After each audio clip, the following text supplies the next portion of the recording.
is brave in the fire. Let our faith become a mountain that will rise and never fall. Lifted high above the valley, we declare your kingdom come. We will cling to what you promised till the day you call us home. Let our faith become a mountain we stand on. We will stand unaffected by the chaos. We will stand no matter what the cost. No more worry, no more fear. Every doubt will disappear. We will stand unaffected by the chaos. We will stand no matter what the cost.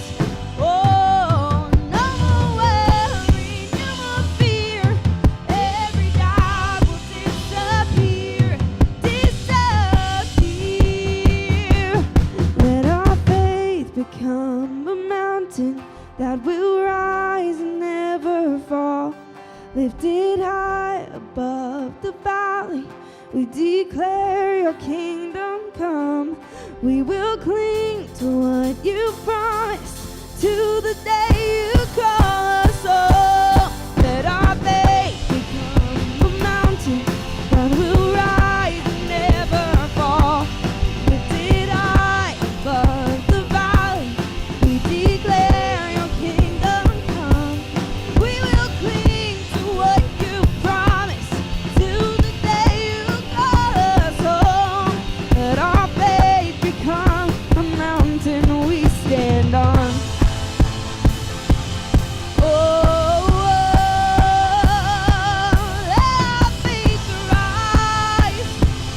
Let our faith rise. Yeah.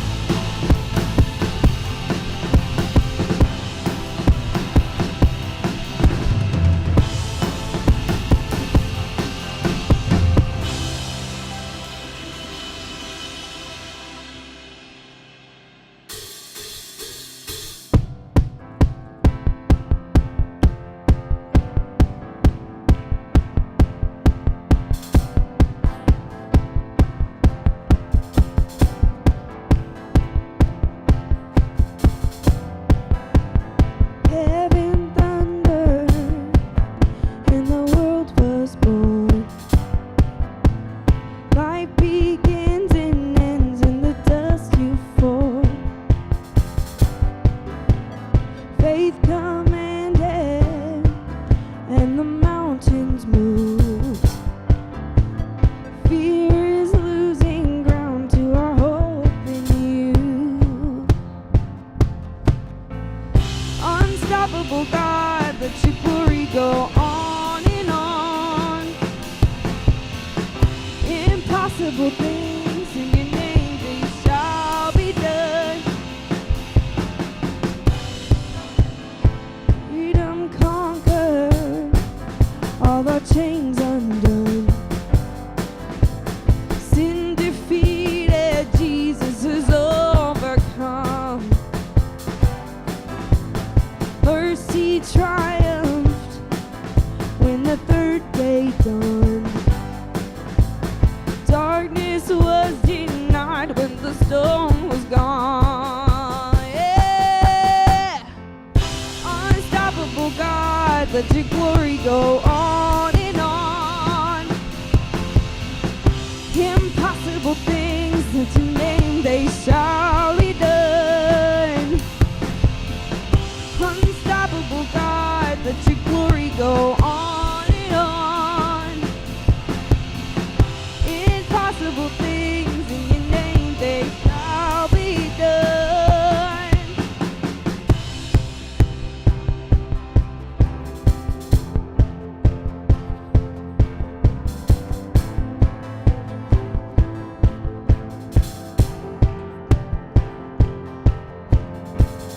Nothing shall be impossible. Your kingdom reigns unstoppable. shout your praise forevermore. Jesus, our God, unstoppable. Nothing shall be impossible. Your kingdom reigns unstoppable. We'll shout your praise forevermore. Jesus, our God, unstoppable. Nothing shall be impossible. Your kingdom reigns unstoppable. We'll shout your praise forevermore.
guys so much for worshiping with us. You may be seated and take a look at this video.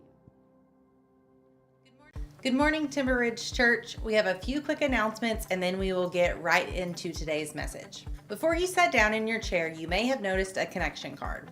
We would love for you to take a moment and fill that connection card out. Not only can you use this card to get connected, you can also write down the name of any event that you want to be a part of and someone from the church will reach out to you. You can drop off these connection cards in one of the gray buckets that one of our host members are about to pass out, or you can drop them off in one of the black boxes on both sides of the church before or after service. You can also drop off your in-person giving in the gray buckets or in the black boxes. If you decide to give online, you can give by going to our website at timberridgechurch.com. For all of those who are interested in youth summer camp, registration is now open. Our youth students from 7th grade all the way up to seniors in high school are gearing up to go to Glorieta, New Mexico this summer. If you are interested in helping get kids to summer camp, we now have a Buy a Mile fundraiser live. You can buy a mile to get our youth kids to summer camp at just $5 per mile. You can pay this through Venmo, cash, or online. Be sure to put Buy a Mile in the memo. Speaking of youth and kids, both will be meeting tonight. Our Youth 180 ministry will meet in this room at 5 p.m., while 3rd through 6th graders are going to Urban Air in Hudson Oaks. Drop-off will be at 3 p.m. at the Foster's home and pickup will be at 7 p.m. A waiver will need to be signed and there's a $10 fee. For those of you who are interested in baptism, we will be doing baptisms on April 14th at TRC, and then at T-Rock, we will have baptism on April 17th. Getting baptized doesn't mean that you have to be perfect or that you are never going to make a mistake again. Instead, baptism is about going public with your faith and letting the world know that you know what Jesus Christ did for you and that He is your Lord and Savior. If that is you, then we would love for you to sign up for baptism here at TRC. If you have any questions regarding baptism, please let us know on your connection card and we would love to reach out to you. For all of our ladies in the house, we will be having Ladies' Night on Saturday, April 20th. Join us right here at the church for a fun night of bunko and bring your favorite tea party snack. The QR code that you see on the screen allows you to see all the events we have going on in a way you can sign up for any of those events. You can also use this QR code to sign up for baptism, fill out an online connection card, give online, or see all of our social media platforms. If you want to stay up to date with all things Timber Ridge Church, make sure to follow our social media platforms so that you don't miss out on any event or opportunity to serve at TRC. If this is your first time attending TRC or you have any questions about an event, please go talk to one of the volunteers at the Connection Center at both entrances. Now, let's get ready to hear today's message. All right, there's a big event happening tomorrow. It's called Monday, all right? So I know you guys are probably over it. There's supposedly people from, I think, Jupiter, Mars will be here tomorrow. They're coming from all over the world. But I was thinking about giving you some advice about tomorrow. And I had this influential little girl in my life one time, and she said this: just think of the day that's gray and lonely. I just pick up my chin and grin and say, what does she say?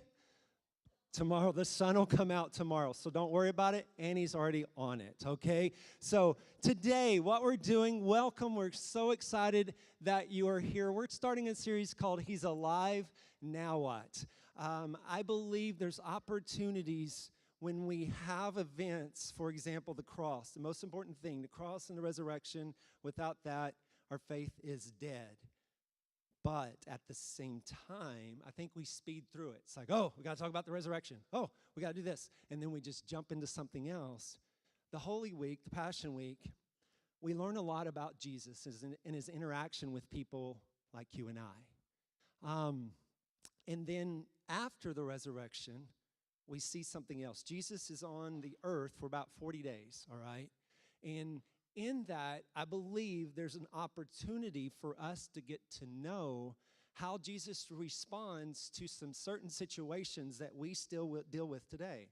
I think at times we make a disconnect that the Bible was written 2,000 years ago, so how in the world could it apply to me? Here's the thing.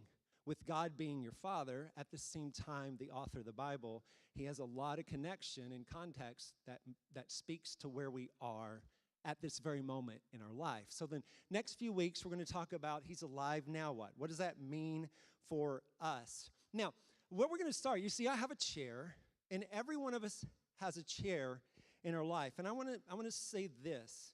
The chair is given power based upon who we place in it. And what is the chair?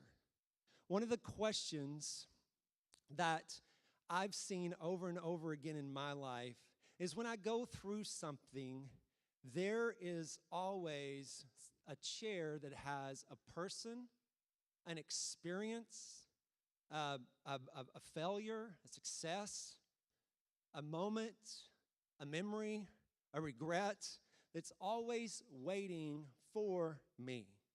And so I want to start out asking you, who is in your chair? I think the question is up there. What does it say exactly? It says this: what would Jesus say to you if he walked into the room and sat beside you? I want that to just process and go through your head. What would Jesus say to you if he walked into the room and sat beside you? If you were engaged in the conversation, you would probably ask what? Well, it depends on where I'm at, right?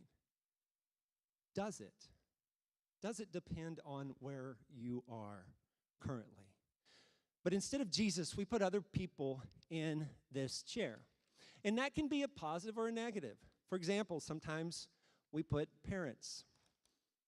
We put parents. And for some of us, maybe, that's a good thing. But we've got to remember our parents are never perfect. I remember Christy, when we first got married, she had someone, a parent in her life, her dad, that was very critical, very judgmental. He had achieved some great status, and he'd done some great things and made some differences. But at the same time, what I saw in the reflect of Christy and her interaction in anything in the world, it was never good enough. And when we would walk in, her dad is gone today. He's no longer with us. But when she would walk into his house, I saw this confident 4'11" and a half woman that just, she's just walk on air sometimes. In this confidence, and as soon as she walked in to interact with her dad, she started making excuses of why it wasn't good enough, or tomorrow we'll try harder, or in 20 years we'll do this, or so she was speaking to where her dad was in the chair that he sat with her in her life. For some of us, it may not be a parent, it may be a spouse. Maybe at points, and Christy, I know I'll just keep us up here. Sometimes we have a spouse, our husband or wife, that we place in the chair. And so every decision we make, we run through it mentally on how they're going to respond. And sometimes that's a good thing, and sometimes that's a bad thing. At times, no one's perfect, and we make mistakes. They're called sins, and this does not mean by any reason that it's okay and it justifies it, but at times, we tend to hold things over one another. We all do. And we forget there's forgiveness, and trust is earned. I get that.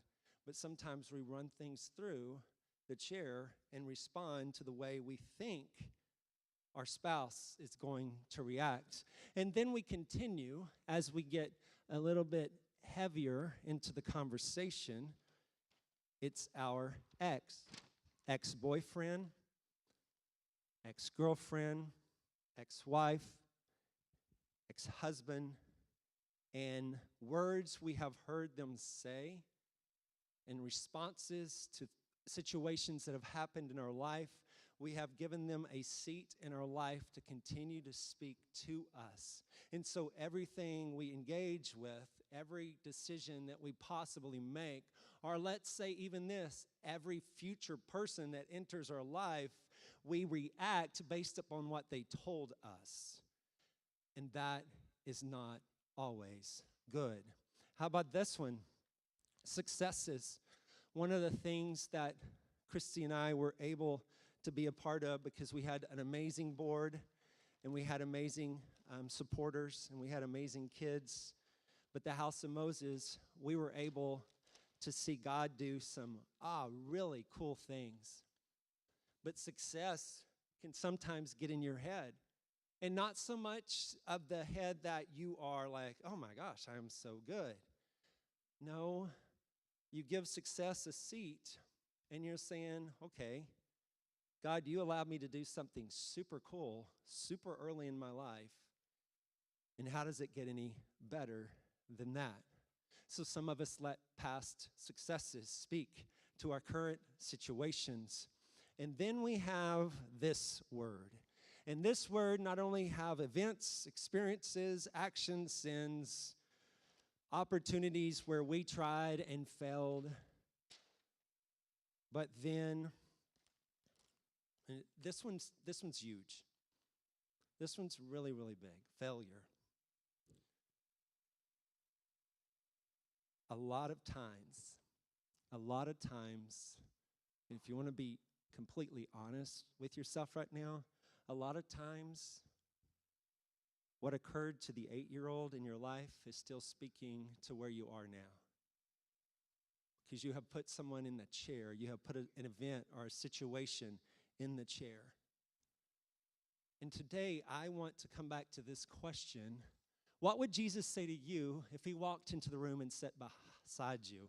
I get an opportunity, I talk about this a lot, but I get an opportunity to work with a lot of marriages, and I love it. I love working with marriages. I just do. Probably because I'm like, oh, wow, that's good. I should do that. What I just said, I should do that. But at the same time, one of the questions that we come back to most often is the person that maybe has messed up, or the person that has a past, or the person that brings in some baggage. It sooner or later comes to this question. Okay, this is what you're saying, but if Jesus walks into the room and sits down, what is the first thing he would say to you? And a lot of times of what I hear is this: well, I should try harder, I shouldn't have done that, or why he's disappointed. And all those things are not what Jesus would say. A lot of times it's because of the things of the spouse or the ex or the parents or the failure or the successes are speaking for Jesus. So today we're going to learn how Jesus responds, what he says when he's in the chair of our life. Now, before we get there, we need to talk about phobias. Now, there are over 500 phobias, so I'm going to get to learn about you guys for a second. The first one is this. I want to bring this one out. There's something called a phobophobia. What's a phobophobia? It's a fear of what? Fear of fears. So if you have phobophobia, congratulations, you are the best. And then there's this one called the electorophobia. Anybody know what that one is? I don't know if I'm pronouncing it right. You don't care. But electorophobia, what is that? Electorophobia, the fear of chickens. Yeah. Yes. Peter had a phobia of chickens. No, but I love this because how many of y'all, okay, just be real. How many of y'all have a fear of chickens? Anybody have a fear of chickens? Anyone? Okay. Maybe not. All right. It exists. It exists. I wanted to bring it up because my wife and my Jesus mom loves chickens. They love them. And they provide eggs. That's good. How about this one? This one is hard to pronounce. It's called Iraqi butriophobia. And some of you are like, okay, maybe we don't want to know what that one is. This one is another one. This is the fear of peanut butter sticking to the top of the roof of your mouth. Anybody have that fear? Right? And then there's one more, or there's actually three more. How about this? The original, let's go here real fast, and we'll come back to that questions. The three fears. There's more phobias. Look at this. Acrophobia. Acrophobia is the fear of heights. Anybody have the fear of heights? Yes, there we go. There's normal people, right? I don't have the problem with heights. You have a problem of what? Falling, right? So I think they disconnect what it really is. And then you have the aerophobia, which is the fear of flying. Anybody have the fear of flying? Right? I do. I do now more, but I didn't like flying for a while. I mean, every time we went somewhere, I know Christy probably had this conversation with our kids. Okay, once we walk into the airport, your dad will go into his world. Just leave him alone, all right? Just leave him alone, and we'll get there. But I had an intense fear of flying. And then you have the arachnophobia, which is the fear of spiders. Anybody have this fear of spiders? Yes? All right. So it's funny because I wanted to do this. I caught myself, a little maturity here. I wanted to put a picture of a spider up there, and then all of a sudden I thought, that's horrible. So I didn't, okay? So going back to that question, thank you. I don't know if it's Heather or who is up there, but you're staying with me. That is awesome. I want to ask this question to you. Number one, am I facing any fears in my life right now? Are you facing any fears? And not so much as spiders or heights. You're going to have those. Spiders, not heights, no, but maybe situations, unknowns. Number two, how does Jesus respond to these fears? What you're going to see today as well is there's three common fears that surround us a lot of times. It's the fear of failure. We come back to the chair. The fear of failure, the fear of not being good enough, and the fear of disappointing others. You probably have one, two, or three at some point in your life, especially when decisions have to be made. A fear of failure, fear of not being good enough, the fear of disappointing others, which keeps you in a place called neutral or being frozen. So today I want to speak to these three fears because we let a lot of people speak to the failure, not being good enough, or disappointing others, and they're shouting at us with not even being in the room. Today I'm going to show you through Scripture how Jesus responded to a bunch of his followers when they had maybe the fear of failure, not being good enough, disappointing others, other fears. There were some unknowns. And I want to set it up. Setting it up, if you can think about the resurrection, it was last Sunday, right? And we go through this and we celebrate it. What happens after that? Jesus, same day, appears to 5+ people. There's 5 appearances. To Mary Magdalene, to the other women, to the 2 on the road to Emmaus, Peter, and to the 10 disciples. All of those occurred, all right? And the reason I want to set it up, because you would think if those are present, if Jesus reveals himself 5 times to folks, surely any time after that, any engagement, any interaction or response to his followers would be different. Can you imagine being there that day and you're like, oh man, it's Friday, Saturday, it's kind of down. Sunday, hey, he's alive and he shows up. And then what do? And I want to remind us, the Christian life, the following of Jesus, I think sometimes we feel like that we have this, it's just a progress of a continue, just like we're going to get to that place where it's always going to be just good. It's not. I'm sorry. It's not.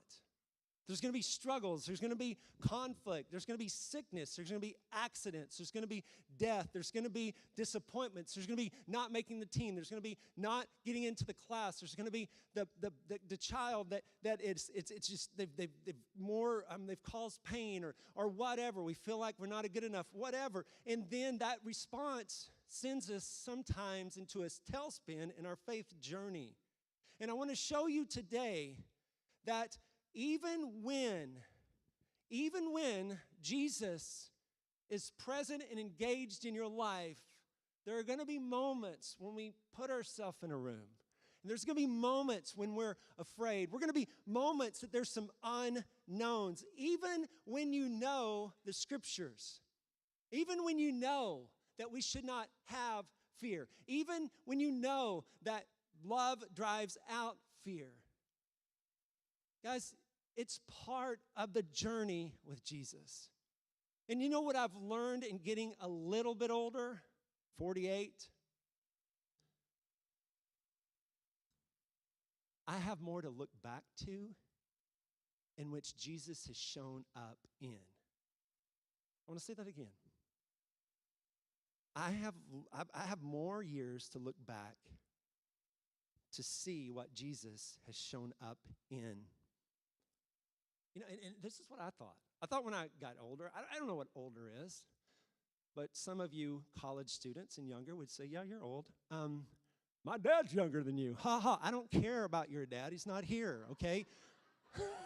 But I have some people sitting in my life too. So anyway, but there was a point that I thought this would happen. I thought when I got older, I would just learn more about Jesus, and learning more about Jesus, man, I would just like sail through life. No, that's not it. I still have the struggles, not the same, but I still have struggles. I still have a lack of faith. I still question myself. I still wonder if I'm a good enough husband or a good enough dad or whatever, a good enough friend, or fill in the blank.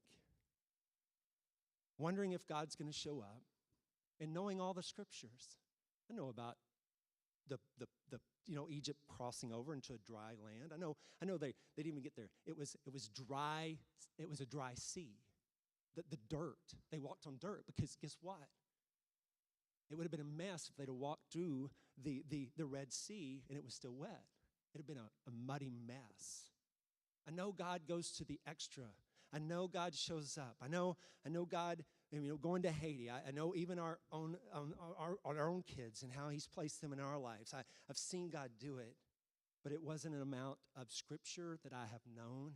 It's about the amount of Jesus that I've seen reveal Himself in my life in those moments, like everyone else had in the Bible. Now, look at John 20:19 through 21.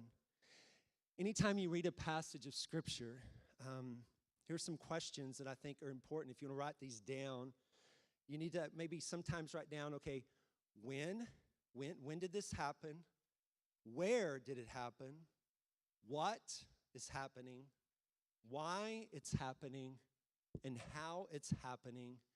And then I always put a little question mark, 2 question marks actually, and I put me, 2 question marks. So I go through it and I process it. Okay, God, what are you showing?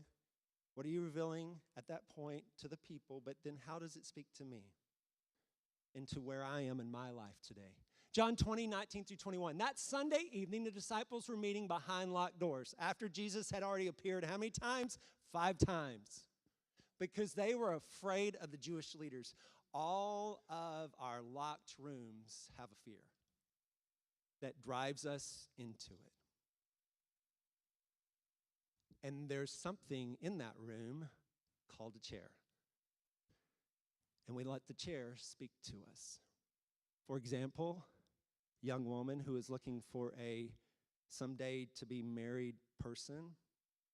You're thinking, I don't deserve a good person. I'll just take halfway. No, because see, your God is the Father of the universe, and He only wants the best for His daughters and His sons. So be careful what room you placed yourself in that is not a true place. Suddenly, or let me do this. Suddenly, Jesus was standing there among them. Right? Was that better? Okay. Peace be with you, He said. As He spoke, He showed them the wounds in His hands and His side. They were filled with joy when they saw the Lord. And He said, peace be with you. As the Father has sent me, so am I sending you. Here's some truths we will look at. 3 of them, actually 4. Look, it says, number 1, Jesus is present even in my fears. Jesus is present even in my fears. Look, that Sunday evening, after He appeared 5 times, the disciples were meeting behind locked doors because they were afraid of the Jewish leaders. Our locked rooms have names. We want to keep people out. But here's the thing, Jesus is always present. Locked doors does not keep our Jesus out. Suddenly, Jesus was standing there among them. Can you imagine? You know, you're sitting there, you're with the disciples. Yeah, Mary, I know. Be quiet, please. I know He showed up, but where is He now? Poof, He's there. God is always perfect in writing His word. Why would he do that, right? Number one, we see him showing up even when we go at all, when we try to make it super difficult for him to be there, right? Surely he can't get in a locked door, even though they wanted him to be there. He was there. But look at this. Jesus was showing us, go back, Jesus was showing us something about the resurrected body. It's going to be a little different. That's going to be awesome, right? There's a hope that one day you'll be kind of like an Avenger, right? I mean, you just go through walls. It's really awesome. But the point is that he shows up in his fierce. He's sitting there. I don't care where you are today. He's in the room with you because he loves you. He doesn't stop at resurrection. Actually, that's where it takes off. Number two, Jesus speaks to where we are. This is huge. You don't paying attention, please pay attention now. Jesus speaks to where we are. Not, you need to get better. Not, you need to, hey, try harder. I can't believe you did that. But he speaks to where we are. Notice he comes into the room. He doesn't say anything about, okay, my father and I had this conversation, guys. He said 4 times. I said, no, you don't know those people. They need me to show up 5 times. No, that conversation didn't happen, but God knows where you are.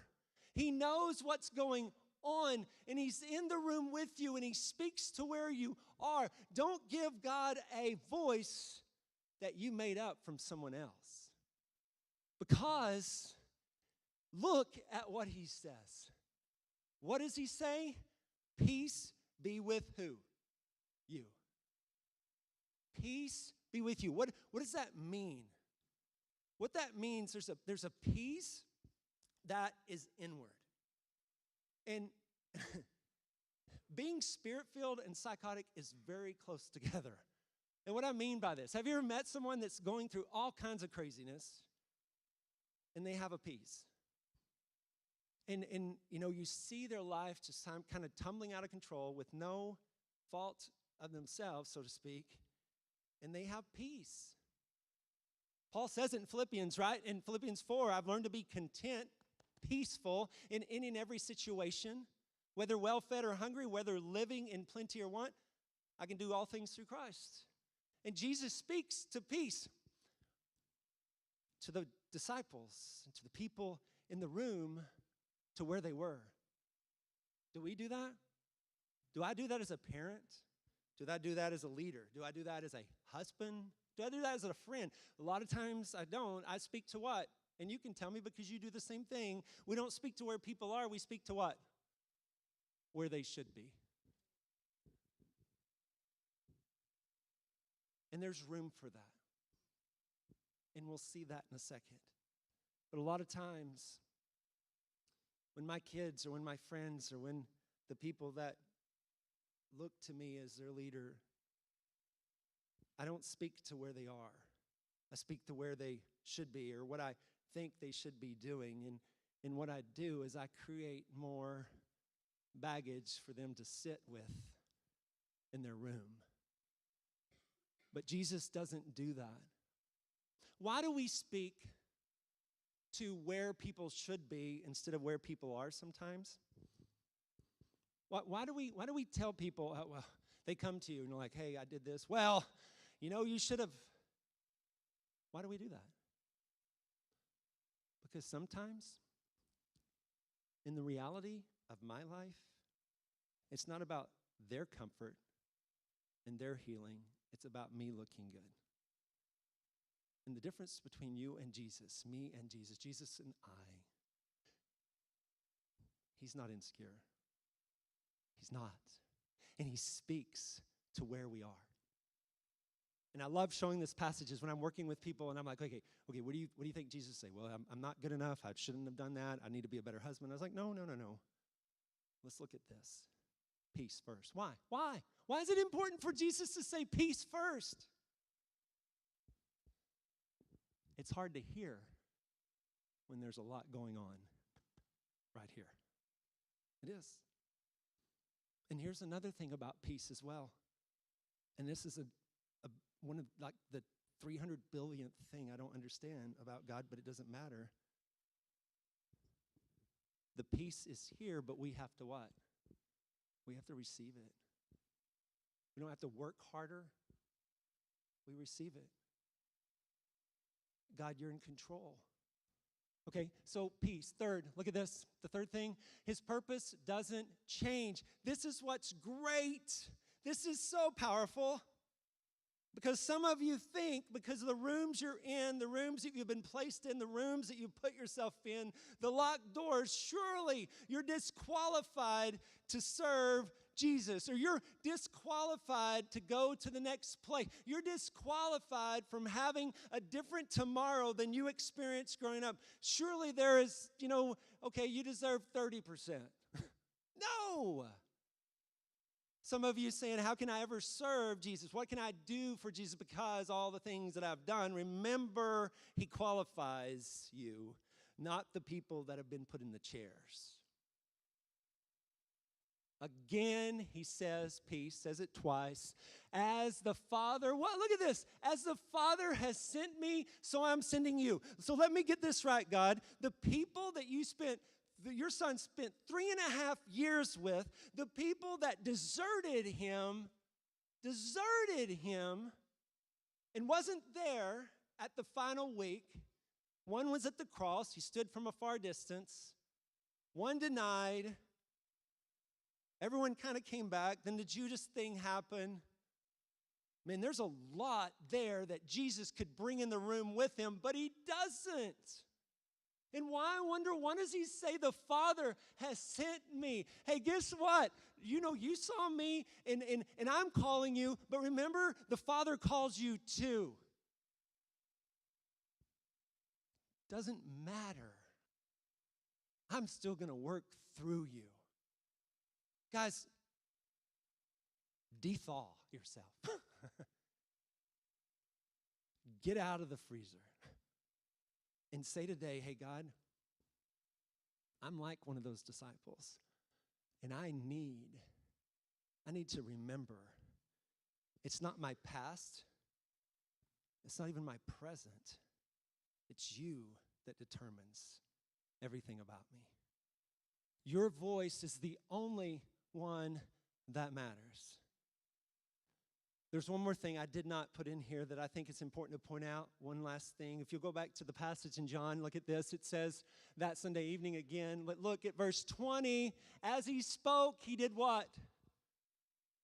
He showed him what? The wounds in his hands and his side.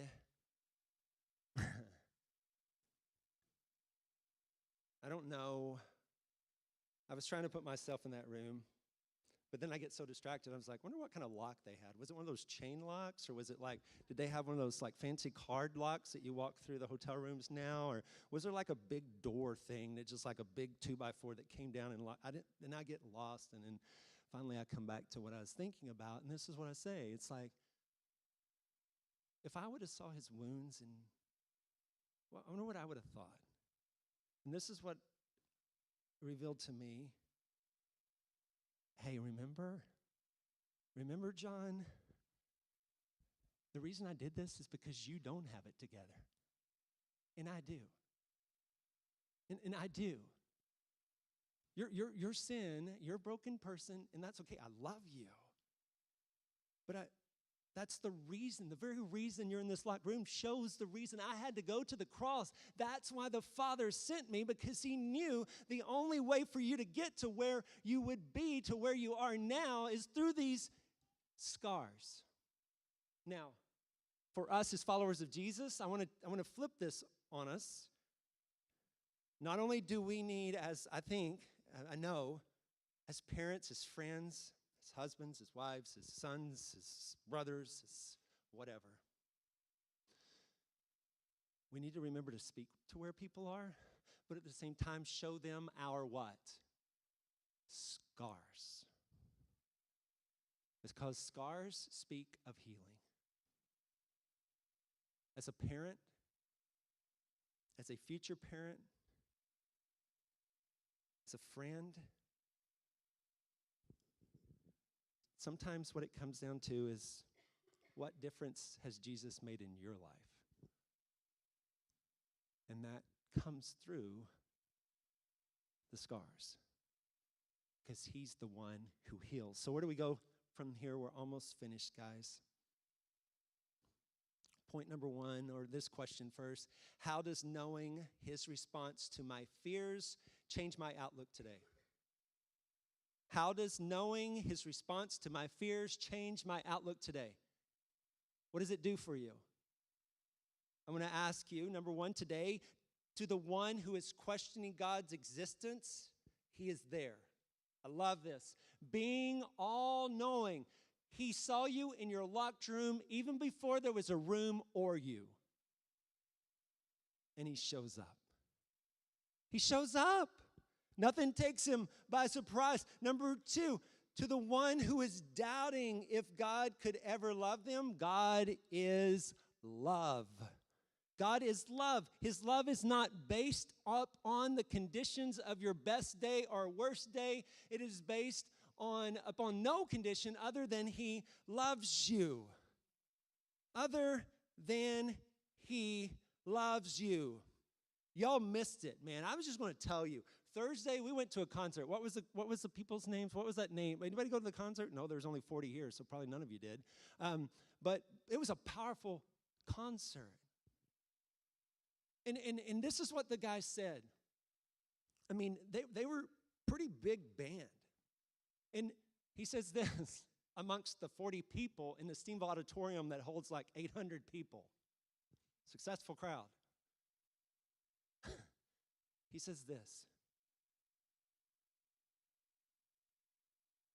He said, the older I get, he's a young guy, he's 39. He said, the older I get, he says, God's been challenging me to be present. To be present. And then he goes on to say this. He said, I love my time in the Word. Some days I get it, some days I miss it. But he said, be present with me. Don't ask me to be present with you. I'm always there. Don't we ask God to do that? Hey, God, be present with me today. How about we change that to, God, allow me to be present with you today? And then he goes on to say this. He says, so I have 3 kids. And so when my 4-year-old little girl that's missing all her teeth, and I can see the little bouncy thing in the back of her mouth running towards me, running and jumping up in my lap, I hear him say, you're present. Or when I go outside and I play some basketball with my 11-year-old, or you know what, really, this is what he said. He said, hey, he comes in and he says, hey, Dad, will you teach me a song on the piano or the keyboard or the guitar? And then he teaches him a song, and then his son says, his 11-year-old son says, hey, I'm better than you now. And he said back to him, he said, well, then you can find somebody else to teach you because I'm done. But he said even in those moments of teaching his son, he hears, you're present. How many times do you and I miss what God is doing because we're so focused on him being present with us instead of us being present with him? Next, to the one who is stuck in a room or frozen in place by some unknown, God is present where you are, and he's speaking to what is going on inside, as well as reminding you he is not finished with you. He's not finished. There are some people that walked in here today that they are on their last leg of hope. Can I say this? It's probably good for all of us to be there sometimes. But that doesn't make it easier where you are. God's not finished with you. You showed up. He is present. Finally, knowing how he meets us, how does it change the way we may meet others in their own unknowns? We all have people that have some unknowns in their life. How does knowing the action and interaction of Jesus going with us or engaging with us, how does that change the way we engage people this week? Are you going to meet them where they are? And I know some of you are frustrated with me because you're gonna have situations that happen this week, and you're like, "Are you kidding me?" And it usually happens with the people that you don't want to do anything with, because usually it's about the work God is doing in our life more than He is the other.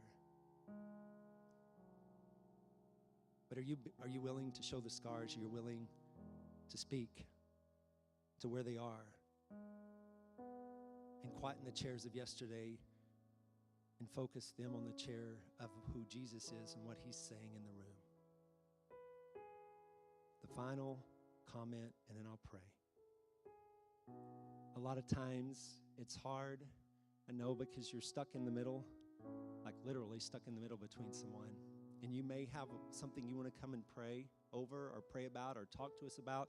We want to be available. We're here. And I know sometimes it may be awkward for you to come up here. It's just hard to get out. We're in the connection room. Today, I'm going to go in the connections rooms. I'm just going to sit there. It's right outside this door. If you want to come talk, I want to hear your story. Before I pray, isn't it awesome to know that even when you try to keep everything out, Jesus is there. He's with you. God, I thank you for this moment. I thank you for the power of your words in our life. I thank you for when it doesn't make sense in our world, it's peace that you say from yours. God, may we remember that we don't serve an insecure God. May we remember that we don't serve a God that says, okay, that was sin number 435th. You're done. We don't serve a God who doesn't love us or loves us based on conditions. We don't serve a God who just goes halfway. God, your son Jesus and the scars in his hands reminds us the brokenness we are, but at the same time, the healing that's available.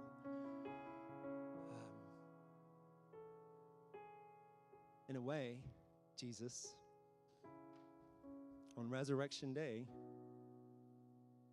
you removed another rock that was held in front of a tomb that consisted of locked doors. And isn't it you, Jesus? Isn't it just like you to continue to show up in empty things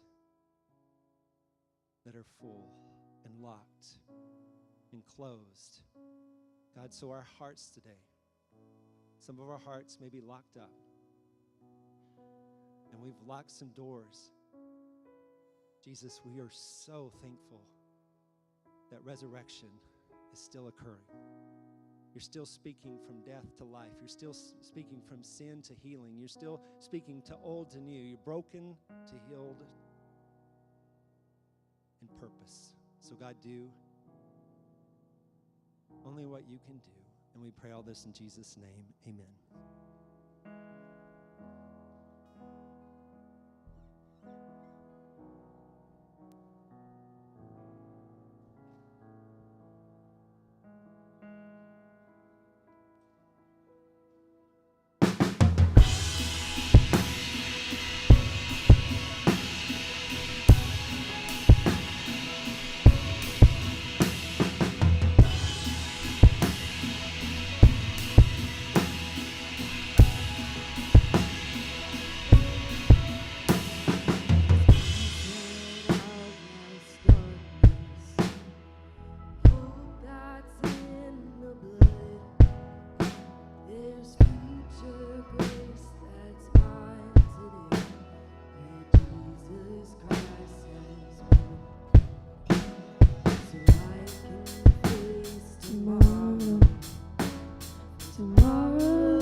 say that it is well.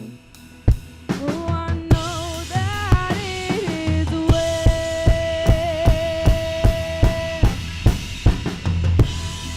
Oh, that you've already won. No matter what comes my way, I will overcome. I don't know what you're doing, but I know what you've done. I'm fighting a battle you've already won.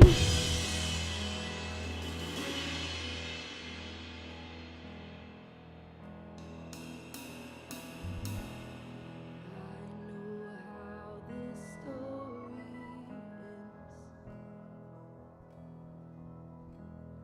We will be with you again. You're my savior, my defense. No more fear in life or death. I know how this story ends.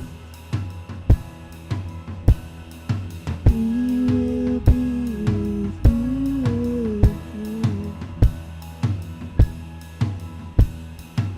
You're my savior,